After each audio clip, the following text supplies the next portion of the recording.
Who is your daddy? I am your father. You fathers will understand.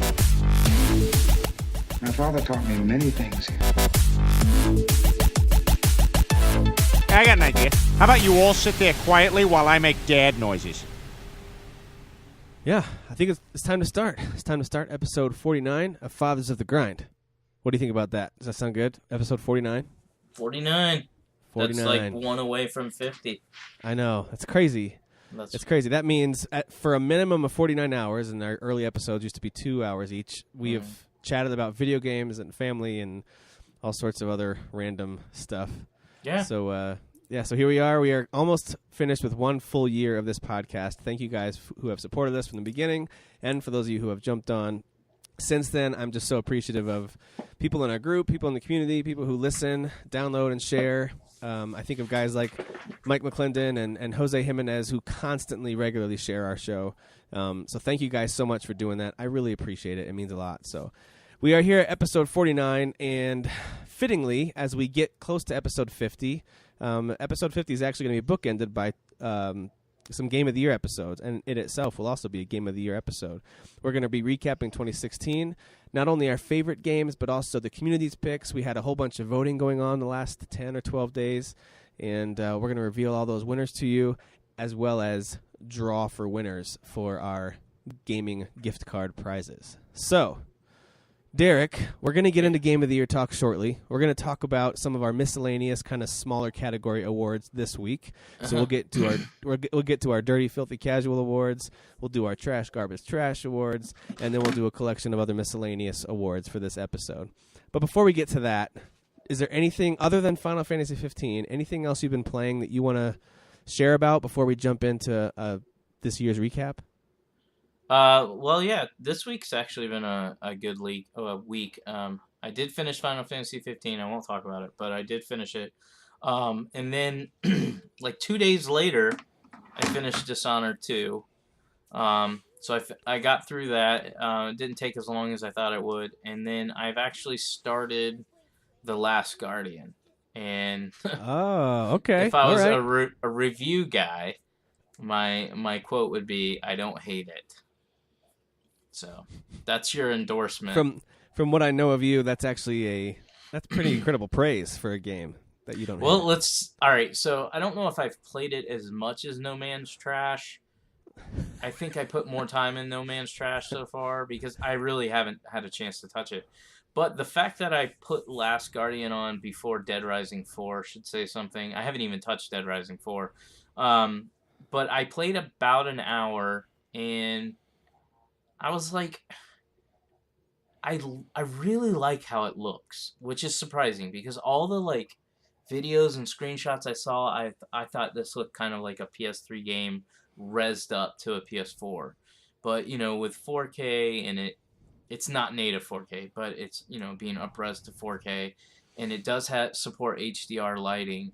It looks good on my TV, so that's important to me for a shallow gamer. And the controls were a little tricky at first, but since it's not like this action-packed game that relies heavily on reflexes, that's not a huge issue for me. Right. So far, the main thing that's kind of drawing me in is I really like, is it Trico? Trico, yeah. He's just cool. And I didn't know I know nothing about this game. First of all, I just want to make sure people understand. As much as I like to be informed on stuff, I'm very ignorant of this game. So, and I don't know if this came out. I don't know if it's not a spoiler because you literally do this in the beginning of the game. But I had no idea Trico would have like this special like lightning ability. Yeah. So I kind of like that. I think it's really cool. He's real interesting. How he follows me and I'll talk to him, and it seems like he kind of understands, but you never really know. It's like talking to a dog. So so far I like it. Does that mean I'll finish it? I don't know. I might get to the point where I'm like, okay, this game's just so boring. But in the first hour, I think it's very accurate to say I don't hate it because I can't say I like it, but I definitely don't hate it like I did No Man's Trash. So I'll give it some more time. That's one of the only other games I'm playing this week too, besides Final Fantasy 15. By the way, I know you finished Final Fantasy, and you finished Dishonored 2 this week, which is crazy that you knocked out those two big games. But I am in Chapter 8, I think, of Final Fantasy 15, and I'm already level 41, so apparently I need to just take it easy on the side missions and just finish the main game.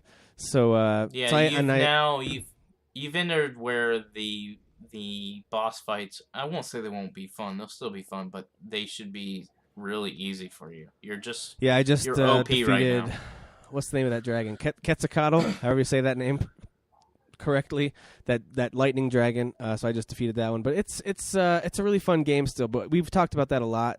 If you guys want to hear our thoughts on Final Fantasy 15, go back to last week's episode when the great Jesse White joined us for that discussion. I'll talk about it more when we start talking about like our games of the year and certain games. Sure, fair enough. So that's why I said I'll just hold back now because I don't want to repeat myself 10 times. Well, I did play through that Dragon Cancer on my phone, like I said I would, and it's a remarkable, remarkable game, and I'll be talking about that too when we talk about different aspects of Game of the Year categories. But I highly recommend it. It's $5 on the iOS store. I don't know if it's on Android or not, but I know it's on PC as well for pretty cheap. So if you're a parent especially, and if you have any kind of interest in kind of the smaller story-based indie titles, I highly recommend it. It's a very unique, very impactful game.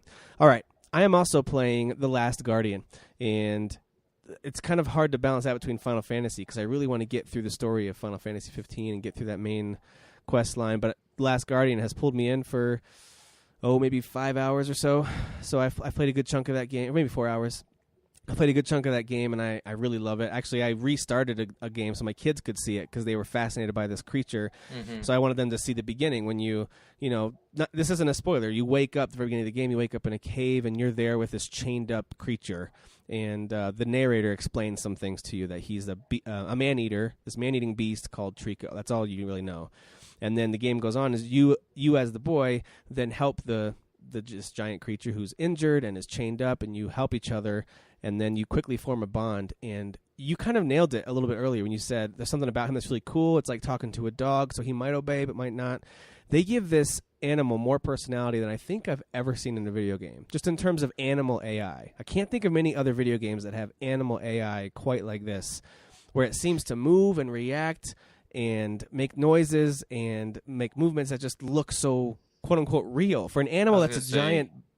He feels alive. Bird. Yeah, he does. It's a giant bird-dog-dragon combo, and there's nothing realistic about this creature based on what we know of nature, and yet it feels very, very alive, like you just said. It is beautiful. I love the way the feathers look, especially when you get out in the open and the sunlight kind of hits it and the wind's blowing. It's like, wow, this is really impressive looking. I was surprised. And I also really like the fact that there's a relationship between the boy and this creature that's formed. And, for example, when you get too far away from it, it starts to kind of whine and make this whimper noise. Like it doesn't like being away from you because you create this bond. And I do know that there's combat later in the game, but I don't think it's standard action platforming combat. I think it's more of a puzzle-oriented combat where you are in the middle of a battle, but there's things you have to do to help Trico defeat the enemies. And so it's definitely not hindered by the controls, in my opinion. Because most of it is platforming and climbing, and it's very floaty. Climbing up the bird dogs is sometimes a hassle. Like sometimes he'll be climbing sideways and upside down, and that's not where I want him to go. But again, it's not enough to ruin the game for me. I love this game. It's a Team Eco game. So they made Eco and they made Shadows of the Colossus.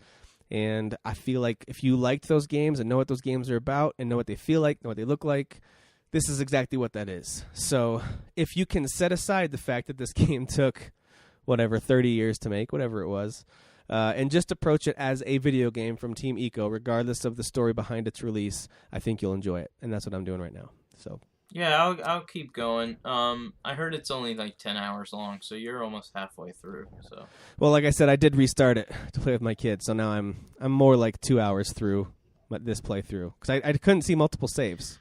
I did want to say that I find it interesting how different. Well, you and I are obviously different, but how different our kids are. Because your kids are like, oh, I want to watch this bird dog. He looks cool. I was playing in front of Eli, and I'm not exaggerating. He just looked over and he's like, you play the dumbest games. And then he went back to watching his shows. Awesome. He's like, that's why I don't play the games you like. You just play dumb games. I'm like, no, well, my kids actually, are fascinated Eli, by it, man. I said, actually, Eli, that's Tim's game. He bought it. I'm just borrowing it. And he's like, And then he goes, "Oh yeah, got it. That guy's swung and missed he several times this year." understood what that Yeah. meant. He's like, "Is he knew the it same was guy who bought GGG. No Man's Sky?" Got it. Okay. No Man's Trash. Goodbye. Yeah. So no, my kids are fascinated by it. I don't know if it's because they all are pretty much animal lovers, and so maybe it has to do with that. I don't know, but they. Hey, Yeah, he's they're cute, really and intrigued by the boy's not annoying. Like so far, the boy hasn't annoyed me. So I think the two. That's why I said I think I could play it. Now, what might stop me from playing it is if I get where I'm just falling into puzzle after puzzle, and I'm just like, "Ugh, this is annoying. Yeah. That will be what would stop me. Yeah. Yeah, hopefully, if anything else, the puzzles get a little too simple, and hopefully they don't get so convoluted that it's frustrating. But so far, I'm really liking it. It's really weird that these two games, back-to-back, Final Fantasy 15, The Last Guardian, they were in development forever and being delayed forever, and they were running jokes at E3 and these other conferences about, will they finally announce a release date this time around? And so these games they each went through quite a unique journey and quite a long journey for both of them. And so it's very interesting to me that within 1 week, within 7 days, we had access to both of them. And from what I can tell from Final Fantasy 15, I'm about 30 hours in so far. That game has delivered more than I thought it would. And from my, let's say, 4 hours of total playtime on Last Guardian, maybe 2 hours of total progress, if I had to guess, I would say that one so far has delivered what I'm expecting. Neither one of these games looked to me like, oh, this has clearly been in development for this long. I try to set that part aside and just say, is it a good game on its own merits? And so I far, don't even care about that stuff. People make a big deal about it. They do. They're like, oh, Final Fantasy 15 took 10 years to make, and this is all we get. And I'm like, no, dude, this game that you're playing is not 10 years old. You know damn well that they canceled that game and then just restarted it. Like, they had to have rebooted it. Well, you're playing a game that's probably 4 or 5 years old. Well, and I think this is actually probably a podcast topic for the future. I think we're over-informed about some of this stuff. Like, if we didn't know a lot of these details along the way, and some of it's the publisher's fault. Sometimes the publishers over-inform us too early in the process. Maybe they shouldn't have announced certain things so early. But that being said, whether it's our fault for looking too deeply and following too closely, or their fault for revealing too much too early, we're over-informed. I mean, we're a very unique audience. I mean, if you don't follow gaming but you like video games and then you see Final Fantasy 15 on the shelf, you're not necessarily going to give it you're not going to dock it points automatically. You're not going to automatically think negative things about it if you didn't know about the development hell that it went through. So, yeah, it's interesting to me that we are so critical when we know all the backstory because we're into the industry and we automatically give things negatives before they even start, simply because of the development process, as opposed to just firing it up and letting it be the game that it is, regardless of how long it took. So just that might be something for us to talk about in the future. Are we over-informed, and does that impact our opinion on games? But not for this show. For this show, we are talking about slate. We are talking about Game of the Year awards. And so what we did was we went into our Facebook group, also our Facebook page that is now public for all to see. We went on the website, out on Twitter, and I basically put out the call and said, I need votes. Let's vote for our Game of the Year picks for 2016. And we got many responses. I'm actually really pleased with the number of responses we got total, which is great. And so thank you guys for voting. I'm not going to call each of you out for what you voted for. I just appreciate you participating. And we're going to be doing a drawing, not this week, but the next 2 weeks. We're going to have 3 drawings. I meant to have one ready for this week, but I don't have one ready because I'm getting ready. I was getting all the tallies for the votes. So it's funny, Derek, when you texted me and said, hey, I'm getting set up, I'm ready to record, I was like, I forgot to get ready for the drawing for this week. So we'll have to double up on the drawing next week if that's cool. Okay. So, but we will for this week announce some winners to get things started. So let's get right into it. One of the things that we wanted to do was not only have best game, overall game, and then best game for each platform, best component of each game, like protagonist and writing and visuals, but we also wanted to have some random stuff. So this part 1 of our Game of the Year awards is going to be all about some of these miscellaneous categories. Some of them are totally goofy. Little spoiler alert. Best font was meant to be a joke, but many of you actually answered it, which is really funny. And some of these, those were all inside jokes. I saw that question, and I was like, what is Tim doing? Yeah. I think I just put Zelda in there. You put Zelda for a whole bunch there at the end. Yeah, thanks for deleting my answers. Yeah, no problem. Wait, did I delete your answers? Yeah. Oh. Rude. You're welcome. Oh, you know what? If it was a game that was released in whatever a previous year, or if it was clearly a joke, like I had a lot of people write in no, or for Wii U Game of the Year, a lot of people put LOL or some combination of that type of response, and so I let those automatically be removed and just kept That was me too. Yeah, you did, but so did others. So were basically, probably you just deleted everything I put. You're like, yes, delete. yeah, you for sure, without even looking at it.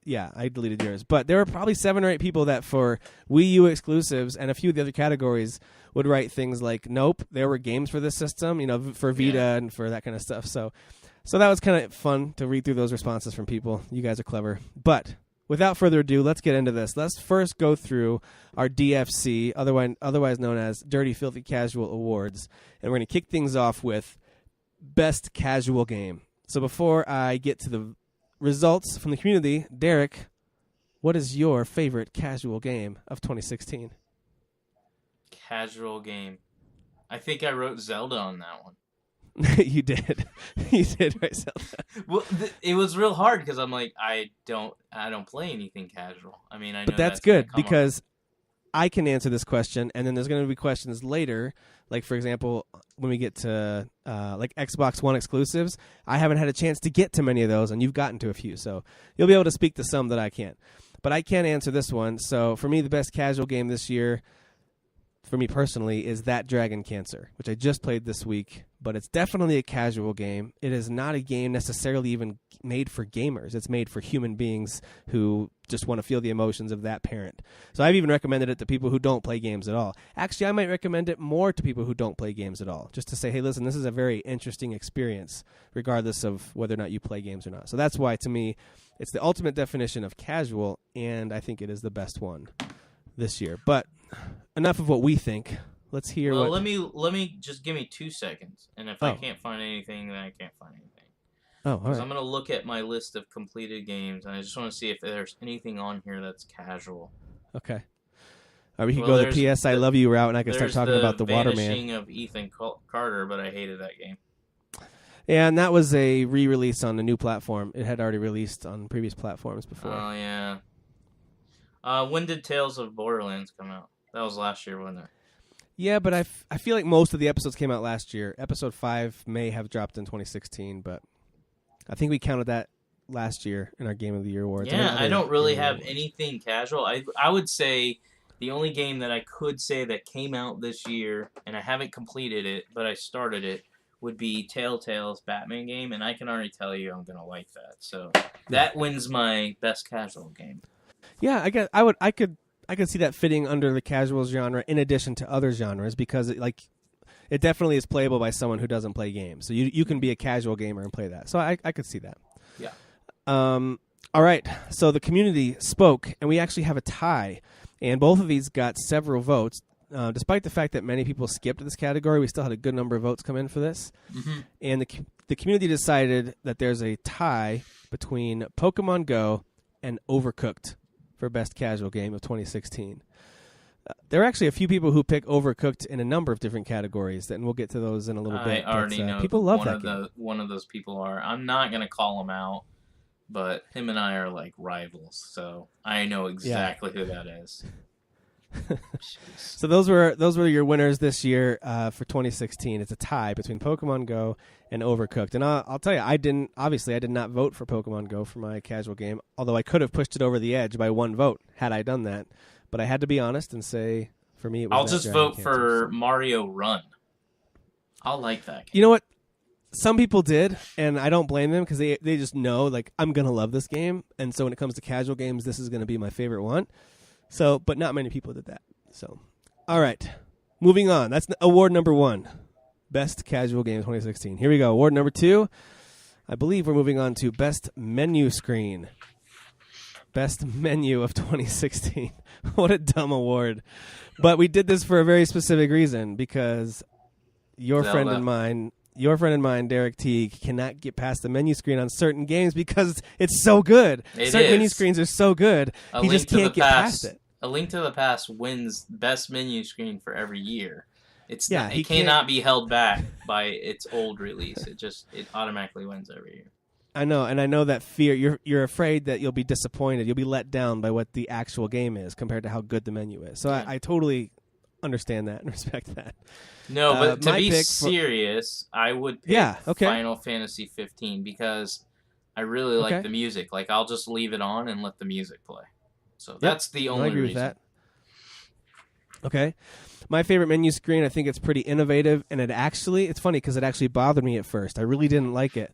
But then as I played the game, I started to really like the way they designed the menu screen in this game, and that's Watch Dogs 2.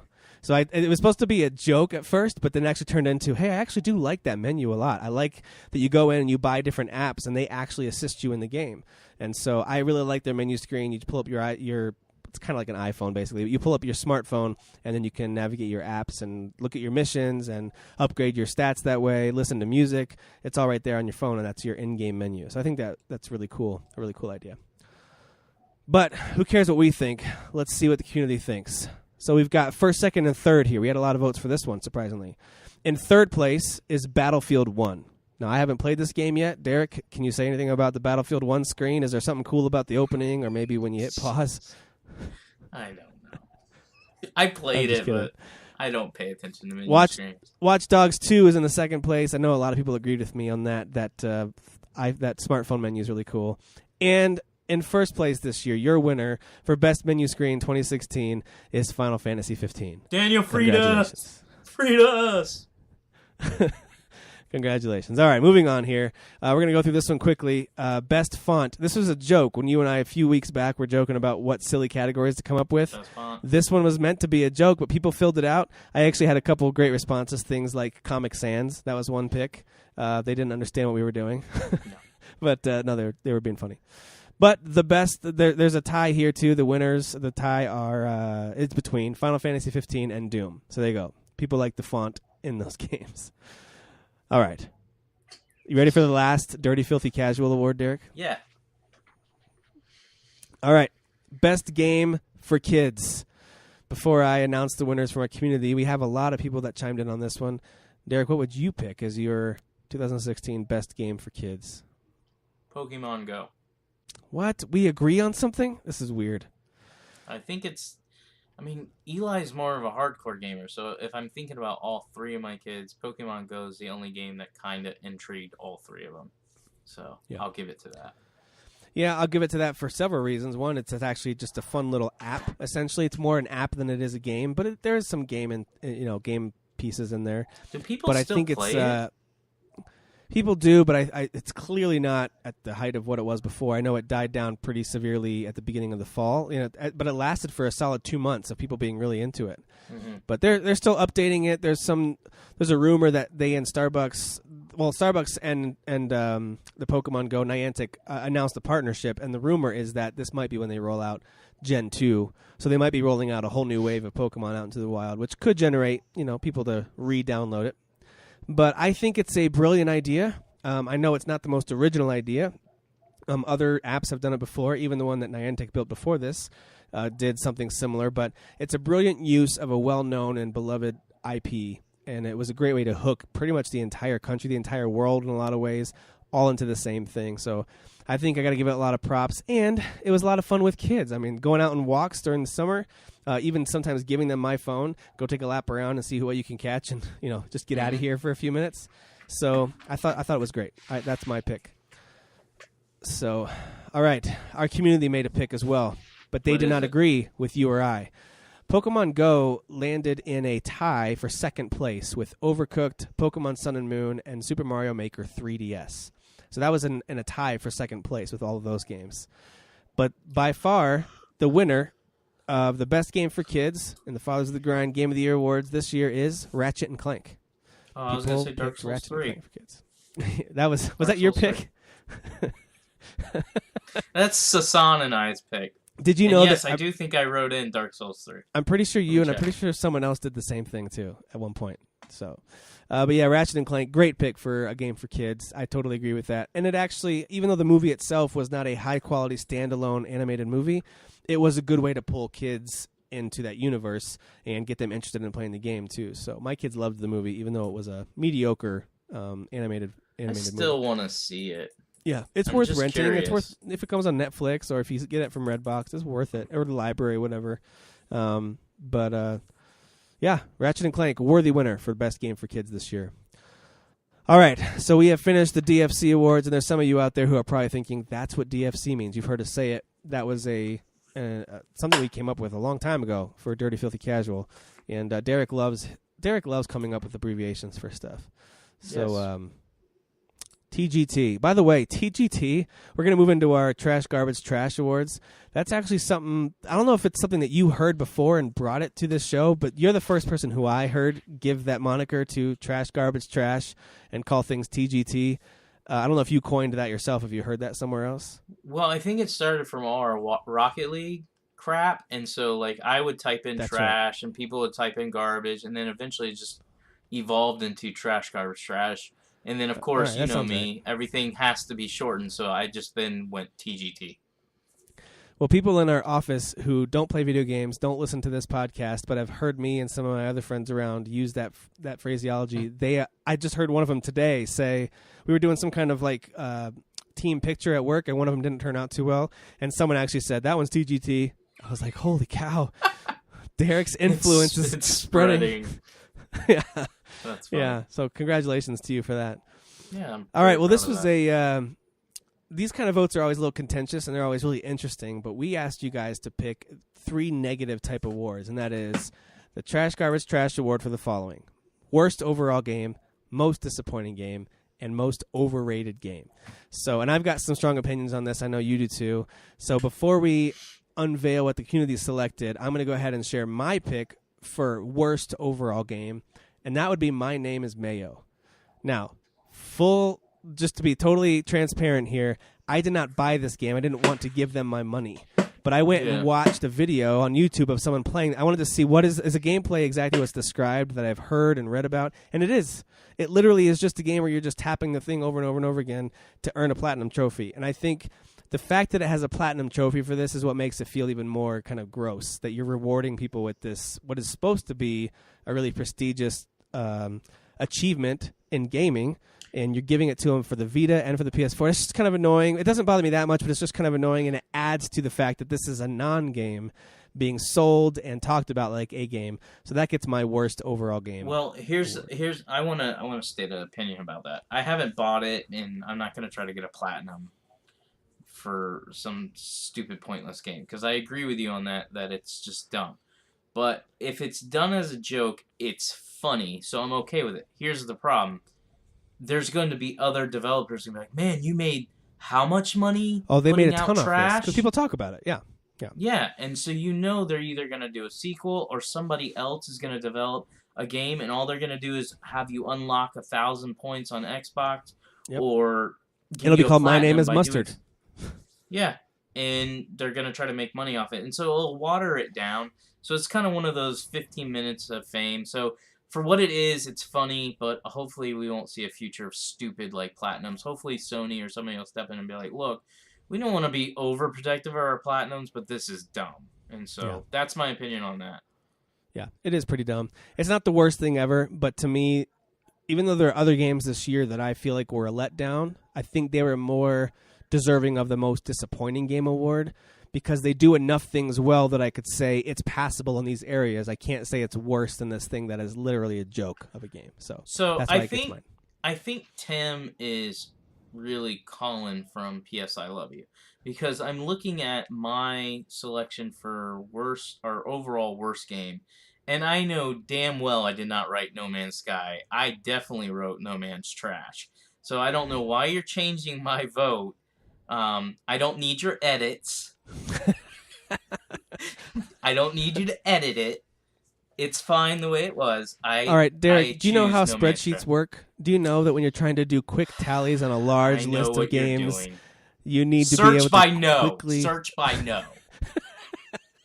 Appropriately search by no for that game. Or change everybody's answer to No Man's Trash. No Man's Trash, yeah. All right, so my answer is definitely No Man's Trash. And to give you a little support in this one real quick, you gave this one a shot, and then I convinced you to give it a second shot.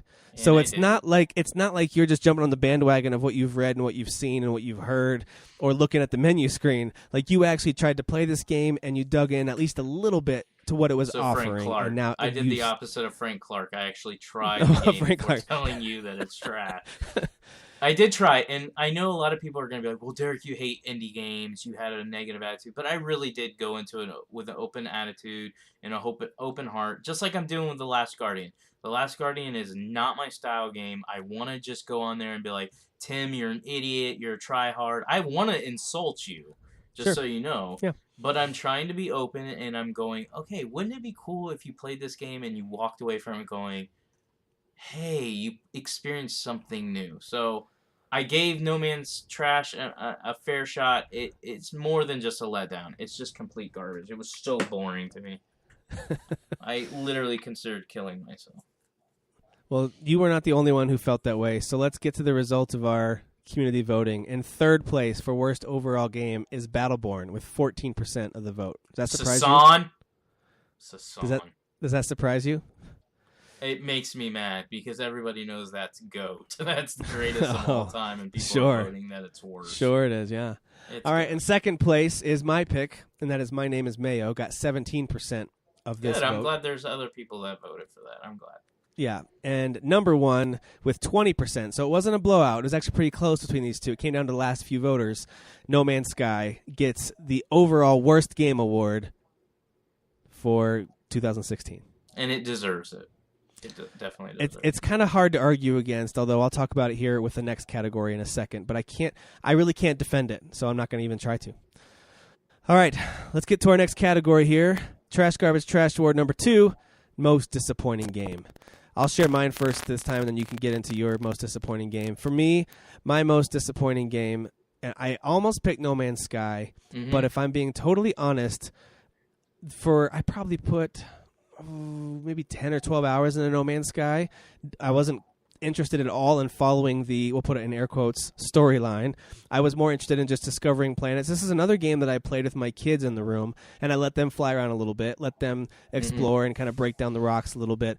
So I think my experience with it, I was trying to understand why do I not hate this game like everyone else does? It's because I played it with my kids, and they were awed by the size and scope of the universe. They thought the animals were really silly and funny and cool. They thought naming everything was like super special and fun. And so like I think I experienced it with them, and it made me like it a little more than maybe I would have had I played it totally solo. So I don't hate it.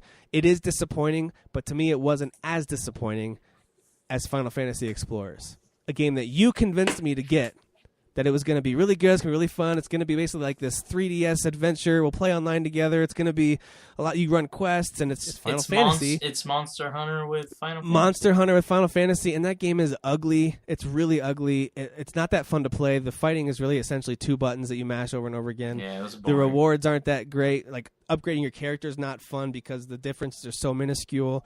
The quest system and getting to each area is actually really tedious and not fun. So Final Fantasy Explorers had some great ideas that to me were so disappointing that I just was really bummed out by that. I was looking forward to that one. Look, you and I did not pay much for it, so I actually traded in and made a little bit of money off it, so I didn't care. But yeah, it's definitely a disappointing game. All right, so what's your most disappointing game?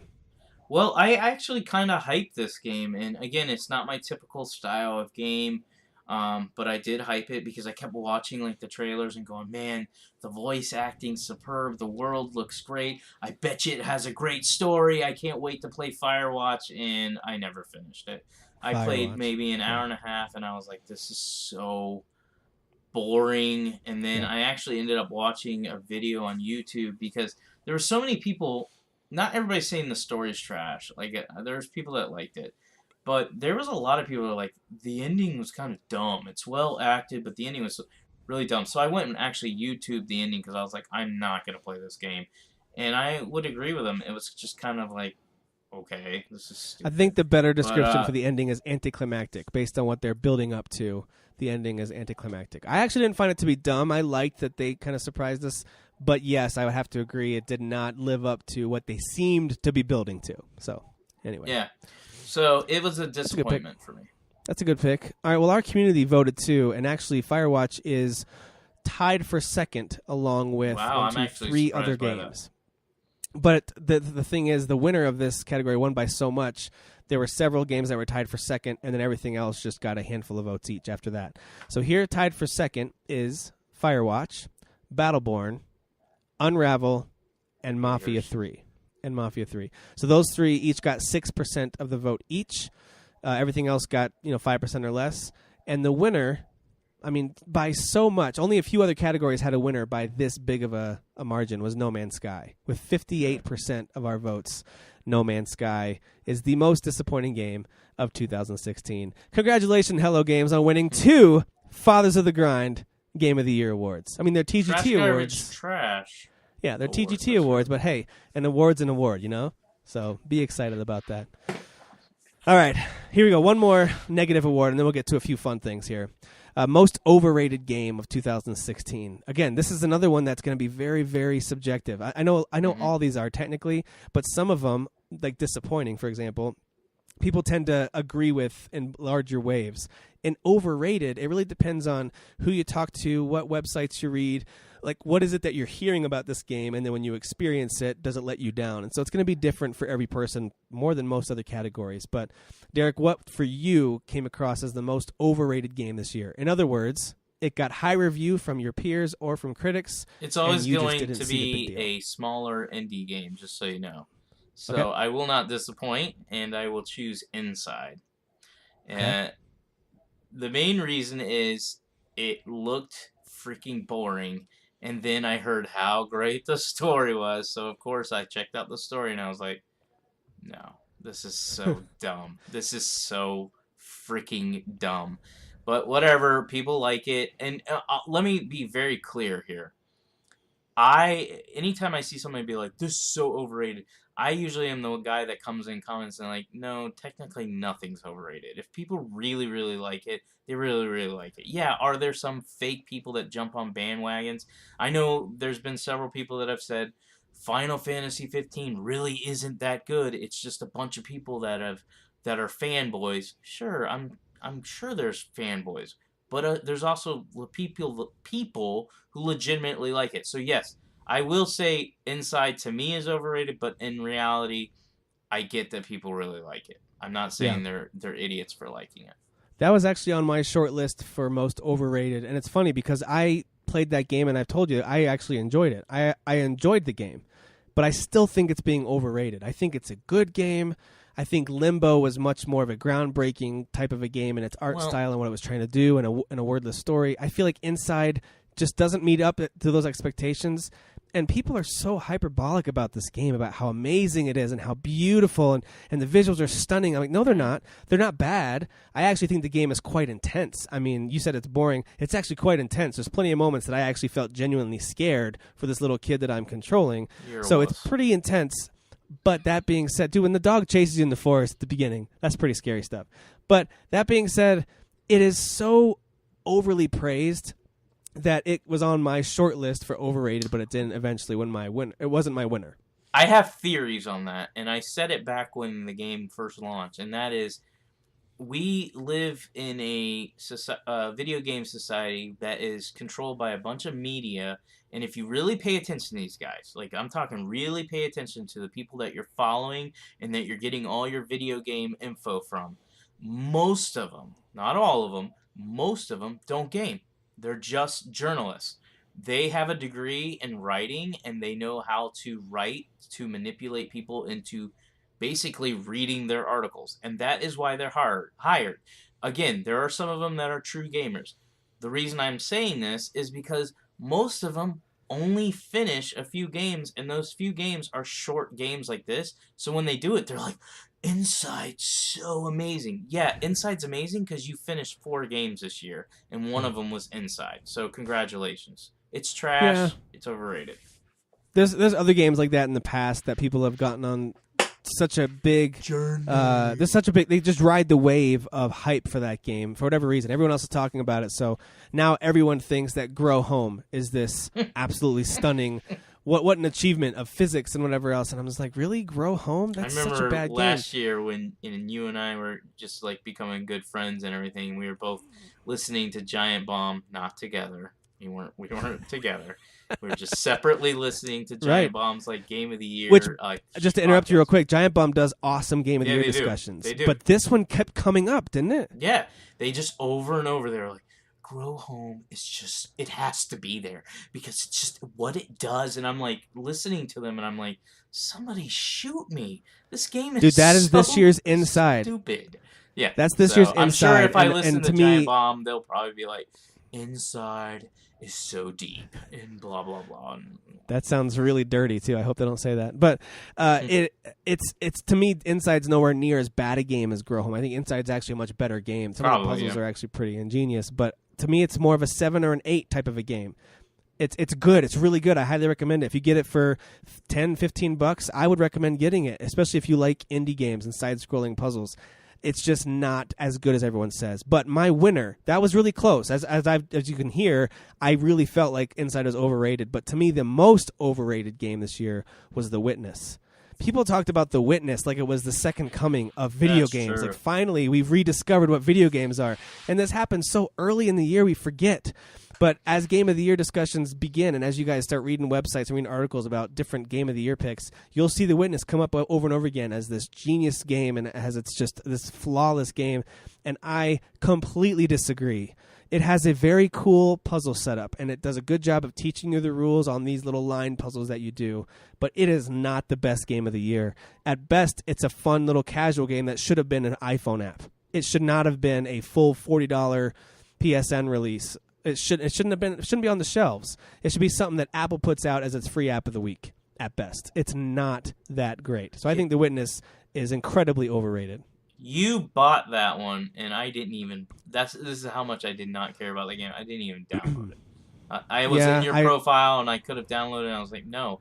Because I know exactly what I'll do. I'll download it right now, and then like a week later, I'll look at it and be like, why do you have this? And just delete it. So I didn't even waste my time. When I first played it and I got to the first few puzzles, I had this feeling of, wow, this is really creative, the way they make you solve these puzzles. And by puzzle like 40-something, I was like, why am I still playing this? This seriously feels like something I should be playing on my phone. So if they put out a version of like an iOS Witness version for $5 or less, and it just had all the line puzzles on there, stop making me walk around this world to find the puzzles that I then have to solve. Just let me do the puzzles. Then maybe I'm on board. Is there any I just plot? did not think it was that great. Is there any plot? I thought there was like a there's some reason you were dialogue doing that happens. There's some, but I didn't get to any major discoveries other than a few pieces of dialogue here and there. So I didn't. There's some things you can find and read, and dude, you know me, I love that kind of stuff, and I could not have cared less. So that tells you how interesting it was. So The Witness, I think, is horribly overrated. But our community has spoken, and with 11% of the vote, in third place is Final Fantasy 15. Now, let me ask you this, Derek. Do you think people who voted, 11% of our voters picked Final Fantasy 15, do you think they actually played this game? Or is this people who are saying, I don't believe you, that everyone that's saying it's good? Without naming any names. No, I'm not gonna call anybody out. There's a couple people that have posted in our group who are currently playing it, and they are not. They're not haters, but That's true. they don't think it's that great. Right. Everybody else who's playing it and commenting on it is saying how amazing it is. So my guess is there are several people voting it who haven't even played it. Yep. There's probably They're a just couple there seeing who all our legit posts. are trying it. Right. All right, well, number 2 with 14% of the vote is The Witness. Many people agree with me that this game is being way overblown. It should be a very simple, casual puzzle game that I could then look at and say, hey, this is one of the better casual puzzle games of the year. But no. Instead, I have to judge it up against some of the absolute epic masterpieces that have come out this year. And I'm like, this isn't even close. This thing is so overrated. This got a 10? You know it's going to win awards, too. It's going to win awards. And the Metacritic average is so silly. many awards. It is. Yeah, that's why I'm glad we're doing this, so we can give you the truth, the real games of the year. All right, so the winner for number 1 most overrated game in our group, at least, with our voters, with 17% is Overwatch. Overwatch received 17% of the most overrated votes. What do you think about that as someone who played and I think enjoyed Overwatch? I liked Overwatch. I actually just commented on a post today in Podcast Unlocked, and it was somebody basically saying that Overwatch was overrated and overpriced. And I do want to just share this. I know nobody here is saying this, but one of my big issues with people, and this is to me them being uneducated, is they'll sit there and they'll look at Overwatch and they'll say, okay, there's not a lot of content. Especially if you like compare it to like Titanfall 2 or a Call of Duty or something like that. And what they're looking at, this is the key here. They're looking at modes and maps, okay? And they are immediately saying there isn't as much as other games. So then they get mad because they're like, this is overrated. It shouldn't be priced $60. Okay? But here's what they're forgetting. Does Titanfall 2, Call of Duty, or Battlefield let you choose from 25 plus different characters that are basically designed like a fighting game? Okay? When does anybody buy a fighting game and go, there's not enough modes, there's not enough maps? No. You want to know what they look at? How many characters do you have? And how many special moves does each character have? Yeah. That's exactly what Overwatch is. Overwatch is a multiplayer fighting game. Each character is designed completely different. And here's the cool part. I know you haven't played it. Each character has a specific role. And if you don't play that role, your team fails. So no, it's not overrated in my opinion. Do I think it's game of the year? Is it amazing? No, but that's only because I'm not a huge multiplayer fan. But it is the only game, I can safely say it's the only shooter that I played on online multiplayer more than 10 hours this year. I haven't played anything else. I played Battlefield a little bit, and I liked that. I probably played close to 10 hours of Battlefield 1. But Overwatch is good. But I get it. There are some people that played it, and they're only looking at maps and modes and how it plays, and they're ignoring... There's like 30 characters, and they're literally all different. They did a really good job. Really. And if I had to diagnose why is it that our group did this, I think the timing of our votes and the game awards that Jeff Keighley puts on every year, I think the timing of those have to do with each other because that one game of the, spoilers if you haven't watched. Sorry. Yeah, there was a lot of backlash. Overwatch won Game of the Year at the Game Awards, and people were unhappy about that. I feel like many other games deserved it, which is funny for me to even say because I haven't played Overwatch. So I can't say they deserved it more than Overwatch. I just feel like based on what I have played, other games deserved it. But I feel like that prompted a lot of people to say, that game's overrated. So that could have influenced our votes here, but it is the winner. Personally, or the loser. Personally, let me just say this, and then we'll move on. Personally, I don't think Overwatch is a top 10 game this year. So, spoilers, it's not in my top 10. But that's just personal. Again, I like to separate subjective from objective opinions. And objectively, I just look at the game and I go, they did an amazing job balancing. It's hard. The hardest part of creating a fighting game is balancing it. And the hardest part of creating an online multiplayer shooter is balancing it. And so not only did they have to balance the multiplayer shooting portion of it, they had to balance all these characters off each other to make sure none of them are OP and make sure all of them fit their role. Another good thing that the game does is it rewards those who... It's not built off of all just kill-death ratios. If you choose a healer, they reward you and they call you out and they bring you out in the limelight and say, hey, Tim healed this many people, blah, blah, blah. So it does a really good job of being very inclusive of everybody who's playing it and the roles that they're playing. So kudos to Blizzard. I'm not a Blizzard fanboy. Don't care about Diablo. Overwatch was fun, but I'm not a Overwatch fanboy. But objectively, I will not get mad if it wins Game of the Year. It's just not going to be my personal Game of the Year, and it won't even be in my top 10. Gotcha.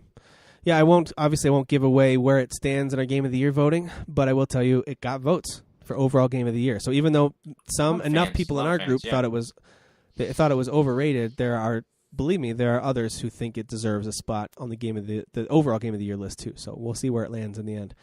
All right, so we've covered Dirty Filthy Casual Awards. We've covered Trash Garbage Trash Awards. Now let's get into our miscellaneous categories. Some of these are just for fun. Some of them I'm really intrigued to see what the community thinks, so let's get right into it.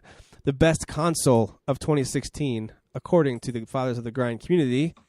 Well, let's start number 3. In third place, with 3% of the vote, is the new Nintendo 3DS. How about that? We have some Nintendo boys in our group, and they love that. By the way, mine arrived from Walmart, so I'm going to be setting it up here next couple weeks. I'm excited to do that. Oh, okay. All right. In the number 2 spot, so this is going to give away number 1, but in the number 2 spot, with 17% of the vote, is the Xbox One. We do have those who love their Xbox One, and I think it deserves a lot of credit for the exclusives it put out this year. But the winner, with 80% of the vote, is a combination of the PlayStation 4 and PS4 Pro. Those split the votes pretty evenly. They each would have won first place had I decided to only include one. So it overwhelmingly won Best Console of the Year. What do you think about that? Well, I voted for a PS4 Pro. It's my favorite console. It's the most powerful. It does the most for games when it comes to 4K and HDR lighting and all that. So definitely love it. And I own 2 of them, and maybe I'll just buy a third one. There he goes again. Rich man Teague. Wealthy Teague. There he goes. Hey, my wife got a bonus today, like a Christmas bonus. And this is how cool her boss is, man. I work for a big freaking bank that makes billions and billions of dollars, and they won't give me anything for a bonus. But she works for the small company, and the freaking guy rents out this place, takes them all to dinner, gives her $500, gives everybody else I think it's $450 and above. It's based off of how long you've been there. Gives her $500 to spend at the mall, and then gives her an extra, and this is for all the employees, but I'm just talking about her, and gives her an extra $150 and says, with this $150, please spend it on somebody else. Like, pay it forward. Don't spend it on yourself or your family. So I just thought that was so cool. I'm like, this guy's awesome. So I immediately thought, I should buy a PS4 Pro. That's awesome. Well, that's fantastic. I'm getting a bunch of cell phone static here. I'm trying to get my phone away from me. There we go. You did, yeah. Just so you know, you had like some mic issues, and I was going to tell you, but you kept talking, so. Okay. I get yelled at. Yeah, I don't know what's going on. I do know this. I know we're going to sidetrack here for a second. Since living in Colorado, I've been told that the overall, what's the word, humidity here is lower, especially the wintertime when it gets cold. And now that our heat is on, because we need it, it's freaking cold outside, we get shocked all the time. So I'll just walk around. I go to give one of my kids a hug, and we'll spark each other. I walk past my wife while she's doing dishes. We'll spark each other. And it's happening all the time. And I've asked my friends at work, and they all said it's pretty common because the air is so dry, especially when it's cold and your heat turns on. You know, houses just turn into these giant static homes, basically. And so I wonder if that has anything to do with the static you guys are hearing on my audio. So if you're hearing that, I apologize. If you have a suggestion, if you know audio, I'm open to suggestions, especially if they're affordable ones. But it's kind of annoying. I apologize for that. Yeah. I just thought it was the spark that you and your wife had, that love that y'all have. Rekindling that fire. All right, so my pick was also PS4. I don't think it's really that close, but a lot of it has to do with my personal preference on where I want to play my games, in addition to the games that I thought were the better exclusives.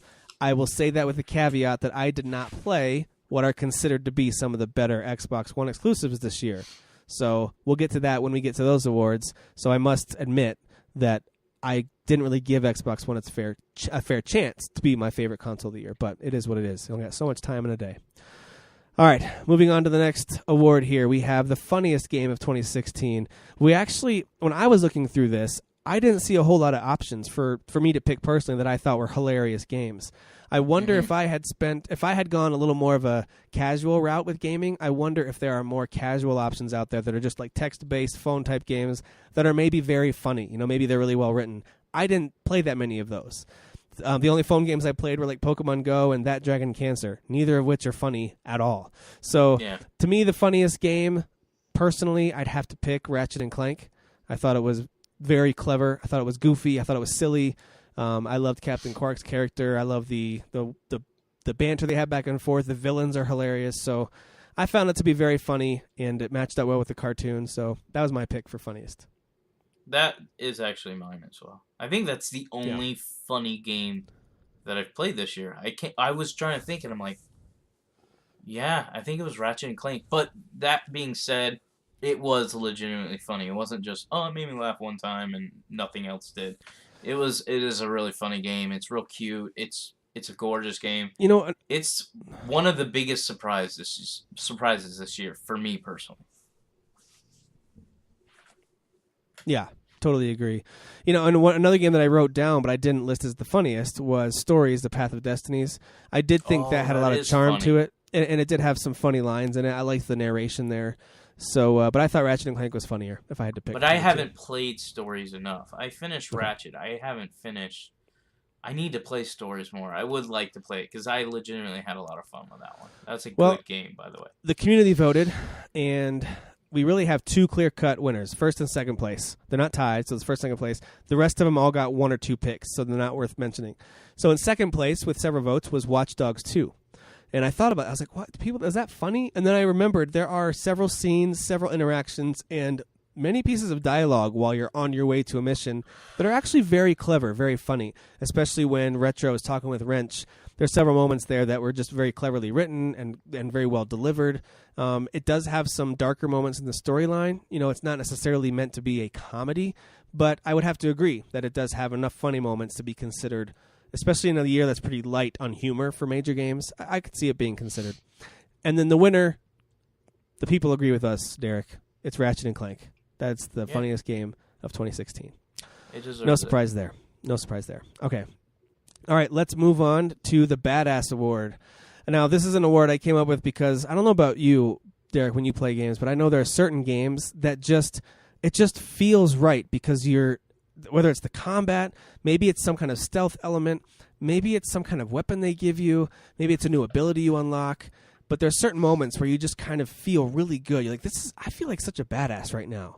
Like, I can do whatever I want. I can walk into this giant group of enemies, and I am a complete badass in combat, and I'll just knock them all down. A good example of this from years past would have been Shadows of Mordor, for example. I think that game would have been a good contender for an award like this, because you just feel so cool. And so we asked people which games make them feel like the biggest badass. But before we ask them, Derek, let me get your answer to that question. Which game would you pick for this award? I went with Final Fantasy 15, which I know that might sound surprising, like, why do you feel like badass? But I felt like the combat was so amazing, and when I finally got OP, kind of like what I was talking about when you were saying I think you're level 41, I got to the point where I was playing bosses that I thought I was actually paranoid I was going to struggle with these things because they were pretty badass themselves, and here I am just destroying them within like 2 minutes. Like big bosses with big health bars and all this stuff, and I was just shocked by that. Yeah, that's a good pick. I've got a few that I kind of batted around trying to figure out which one really lands there. I mean, there were games like Hitman and Deus Ex Mankind Divided, even Watch Dogs 2. They were all kind of in the running for me because they kind of gave me that feeling. But the game that won out for me in this category has to be Far Cry Primal. Because by the time you upgrade all your abilities and get all your weapons, and then you have your really strong pets, and you send your saber-toothed tiger in to attack the camp, and you're throwing your little, beehive grenades over this way, you're throwing your spear from a distance over here, you're shooting your bow and arrow, and you take out the entire fort, the entire encampment before they even know where you are. Far Cry 4 did this too, but I think Primal does it in a very different way. It's much different because you have a much more limited tool set to work with. But something about the pets that they give you and a lot of the abilities that you unlock and a lot of the animations when you stealth kill someone are really, really cool and violent too. So that's my pick. But no one else really voted for that one. I want to just say as like a bonus, on certain story missions in Mafia 3, I would say I felt like a huge badass. Story missions, absolutely. Because the other missions I felt like a stealth bore fest. But on some story missions, I was like, the way they had the setup for you and fighting these guys, it was really well done. Yeah, there were several people who voted for Mafia 3, but it did not make the top 3 in our group. So let's get to what our community decided. Yeah, so tied for third place is Battlefield 1 and Gears of War 4, each getting 8% of the vote. And those are both good picks based on what I've seen of them. I don't even need to play them to know. Like, yeah, I could see you feeling pretty awesome when you're playing those games. Yeah. But second place, Derek, the community agrees with you. Final Fantasy 15 makes a lot of people feel like a badass as they're playing. And you know what it is? We talked about the combat in that game last week. It's not only taking down a cool-looking enemy, but that is a big part of it. But it's also when you really get into the groove of fighting and calling in your friends to attack at the right moment, throwing your magic at the right time, zipping back out to recover, and then warp attacking one more time, and then rolling behind them to get a blindside attack. I mean, as combat rolls and you're just nailing these moves one after the other, it's hard not to feel really cool about that. So I can totally see that game being second place. That's a good pick. And number one, with 33% of the vote, pretty well dominated this category, is Doom. People love Doom and how fast and furious and violent and visceral that game is. It makes them feel like an absolute badass. So congratulations to Doom. A worthy choice. Even though it wasn't my top choice, it's definitely a worthy choice. Yeah. No, I think it's a worthwhile pick. And like many of you know, I've only played through the first 2 sections of the game. I don't know if they're called levels or whatever, but the first 2 moments where they kind of recap your level and how you did. I've only finished 2 little sections of that game, but I can concur. Even at the very beginning, even on the outset, when you just have a few weapons to choose from, you feel really great right away. It's immediate. It's the entire game it's just intense. It's relentless. It's really good. All right, we got 3 left here for this opening Game of the Year episode for part 1 here. So let's get to it. I'm really interested to see the winners here too. Most underrated game of 2016. This would be a game, again, very much like Overrated. It's going to be based on your personal experience. You know, if you want to consider it being underrated by critics, that's fine. If you want to just talk about, just in general, the vibe of our community or the general gaming community, it seems to get, too much of a hard time, even though it's not that bad. So what is the most underrated game for you of 2016? Okay, so I will say this. This game reviewed fine. I think it even sold okay. But I said the most underrated game, or most, in my opinion, underappreciated game would be Deus Ex Mankind Divided. I just didn't feel like there was enough people in our community that gave it a shot and played it. I just feel like it's one of the... And then there was some people that they actually gave it a shot and they just gave up on it. I just felt like it was one of those games that... I don't know, everything about it was great. The RPG aspects of it, the stealth, the shooting, like just how open it is. To me, playing both Deus Ex and Dishonored, both of them are designed kind of similarly. Deus Ex blows Dishonored out of the water, and I really am a big fan of the first Dishonored game. So, or I should say Dishonored 2 out of the water, and I was a big Dishonored fan. So, anyways, to me, that's the most underappreciated, underrated game, in my opinion. But again, I'm not talking about reviews. Yeah. It's interesting that game came out with a lot of space around it. And by that, I mean, it was the end of August. There weren't a lot of other major releases around it. Other than the disappointment that was No Man's Sky, they really didn't have much competition, unless I'm forgetting something, other than sports games. And then I believe Mafia 3 was probably the next major game that came out. And that was a full month, like 6 weeks almost later. So it's interesting it had so much space to breathe. Excuse me. And it still struggled to get, and I agree with you, kind of there's a vibe in the community, not so much with the critics, but with other gamers, that it's just okay. It's pretty good. Or that's a cool game, but then it's quickly forgotten as the fall season picked up. So I don't know if it's the timing of the release or what it was, but something about that game, it didn't get its due, I don't think. I agree with you there. I have a feeling in a month or so, though, that answer would actually be Final Fantasy 15, because I see so many people crapping on this game, and like you said, it's a lot of people that aren't even playing it. They're just jumping on the bandwagon of all the news that came out this week. But for right now, it's Deus Ex, but I have a feeling in a month or so it would actually be Final Fantasy that would be the most underrated games, because people are just going to crap on it even though they're not playing it. Well, for me, it would be Far Cry Primal for reasons that I just explained a little bit ago with the Badass Award. I think Far Cry Primal gets overly criticized. I think it's an incredibly unique game. It's a lot of fun to play. People call it boring, and I maybe, again, this is just personal preference. I'm legitimately confused as to how that game could possibly be boring. But I think it's underrated. I think it's closer to the 8.59 range personally in terms of its overall quality as a game, and I feel like most people land it somewhere in the 7 or below type of a range, and I think it deserves a little more credit than that. But that's my personal pick. The community voted, and we actually have a tie with this. It's really interesting. because I didn't have multiple choices for this. I let there be just a blank for people to fill in because there's just so many games out there. And we had a 4-way tie with Oxenfree, Firewatch, Far Cry Primal, and Deus Ex. So the 2 games that we picked were part of that 4-way tie, and then people threw in Firewatch and Oxenfree. So did only 4 people vote? Like, did yeah. Yeah. Did you vote for Far Cry? I voted for Deus Ex. A lot of people did skip this one, but for Oxenfree.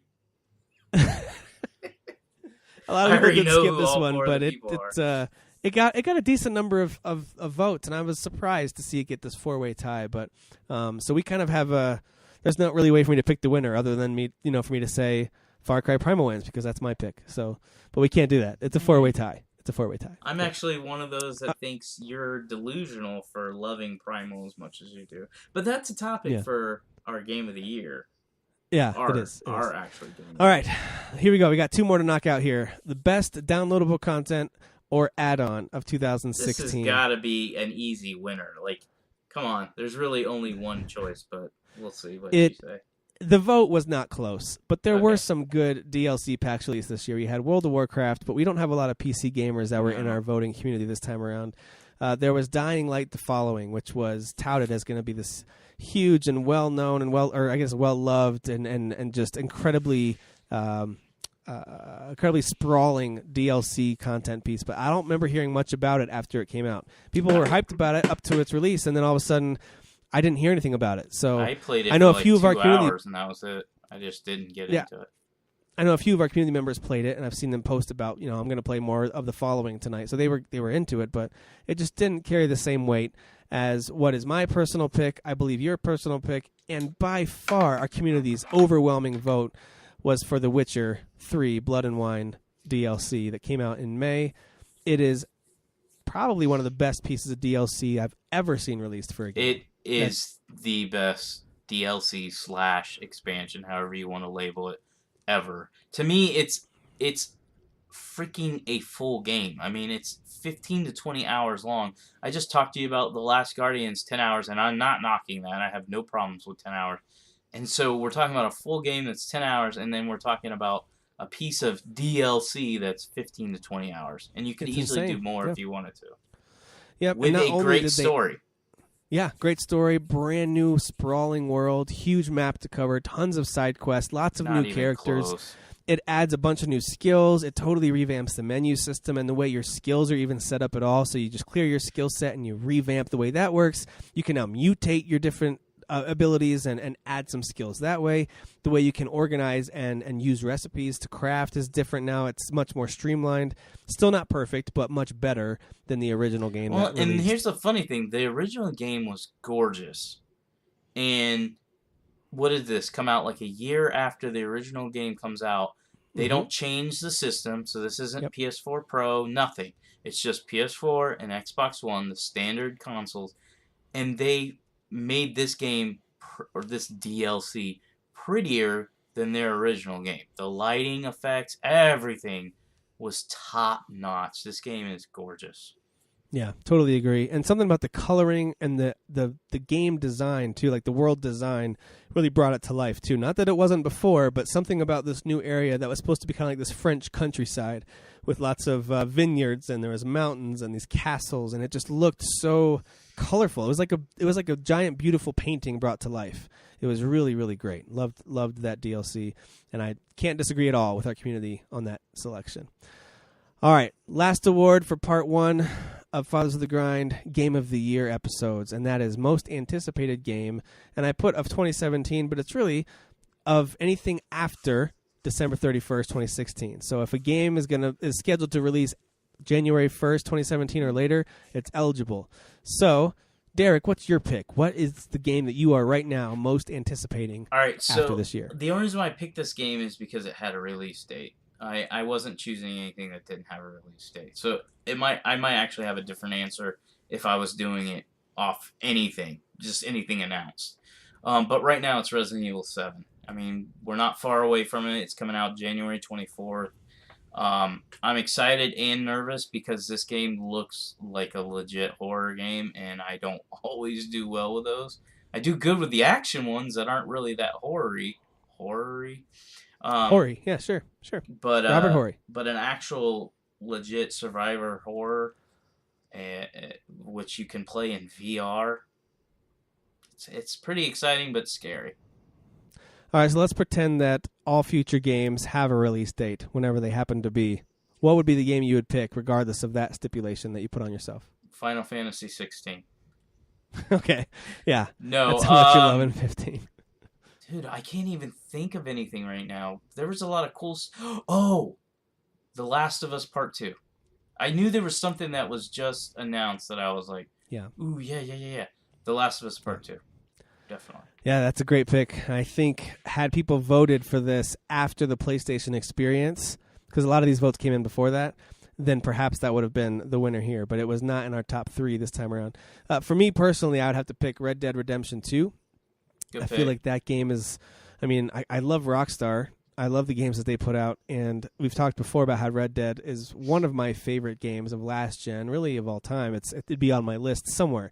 It would have to be in the top 10 somewhere. I just love that game so much. So Red Dead Redemption 2, all we saw was a picture of a silhouette of a bunch of cowboys on the ridge, and then we saw the title, and it already became my most anticipated game. And then they released this short little teaser trailer that just showed little glimpses of different settings out in the Wild West, and then it showed a bunch of people riding their horses, and that was it. So doesn't matter. I'm still pumped for this game. Before Red Dead Redemption 2 was announced officially, it probably was going to be Horizon, which is a much more, like if I had to go by what you're saying, by release date, I would say Horizon Zero Dawn, since it has a very specific upcoming release date. But assuming that Red Dead hits its target of the fall, that's definitely my most anticipated of the next year. The community somewhat agrees with me. In third place is Red Dead Redemption 2. Okay. There were a handful of others who agreed with me there. There were a number of people who voted for our 2 second-place games because there was a tie, and they were both significantly ahead of Red Dead, and that's Mass Effect Andromeda and Resident Evil 7. Oh my were gosh, tied. how did I not say Mass Effect? First of all, I put Mass Effect ahead of Resident Evil 7, so I already changed my answer. All right, that's fine. Then that actually would have swung the vote. So Resident Evil 7 would then be third. Well, you said that Resident Evil 7 and Andromeda are tied, right? They're tied right now. Okay, so yeah, Andromeda's one up on it now. Yeah, so if I go in and change the numbers, however you guys want to look at it, doesn't really matter because there's a first place game that's above these. But Mass Effect and Resident Evil 7, both also highly anticipated. And number 1 is Horizon Zero Dawn. I think they've showed that game enough. It's one of those games that comes up in most conversations with people who talk about games that are coming out soon. Too many Sony ponies in this group. There's a lot of Sony ponies, that's true, but they also recognize what's going to be a great IP when they see one. If this game doesn't deliver, it's going to be one of the great disappointments. Really, I still think it's going to be a letdown. I think it'll be fun to play, but I think they're going to have a terrible story. It might be, yeah. So we'll have to wait and see how that plays out. But it's up there for me, but it's not. I'm not as hot on that one as I am Red Dead Redemption 2. Yeah. So, all right. Well, that's round 1 of our Game of the Year awards. That knocks out all of our miscellaneous categories. Next week, when you guys tune in, not only will it be episode 50, which is pretty amazing, we will be doing. We'll do 1 prize drawing next week. We'll do 2 during the final episode, since that's the big episode. So next week, make sure you tune in to find out if you or your name gets drawn for one of our prizes. And we will also cover. Let me show you real quick what categories we're doing $5 gift cards, right? It's going to be more than $5. It's going to be more than $5. All right, Tim, it's not coming out of your wallet. You son. $6. All right, so here are the categories we're covering next week is Best Multiplayer, Best Story, Best Visuals, Best Gameplay, which I realize is very broad, and it has interesting results there. Best Protagonist, Best Villain, Best Writing, Acting, and Music. So it's basically all these subcategories outside of the games being the best. It's just focusing in on certain aspects of each game. So and a lot of those votes were... Zelda wins them all. A lot of those votes were very close. Like, I had to turn off the surveys at some point so I could finally tally things up. But a lot of these votes came down to the wire, came down to the last few votes. So it'll be interesting to see who wins those next week. So, all right, that'll do it for episode 49. Thank you guys for tuning in. Make sure you share. And I would really appreciate whether you use Twitter or on Facebook. Just share it with others who you know like gaming. If they're a parent, if they're a dad especially, that's awesome. Share it with them. But really anybody who enjoys gaming. That's really what we're here to talk about is video games. So invite them. We'd love to have them join. And that should do it for us this week. Derek, thanks for your time, man. Yeah, it was fun. I enjoy the Game of the Year season. Yeah, me too. It's a lot of fun. All right, you guys, take care. Who is your daddy? I am the father. You fathers will understand. My father taught me many things. I got an idea. How about you all sit there quietly while I make dad noises?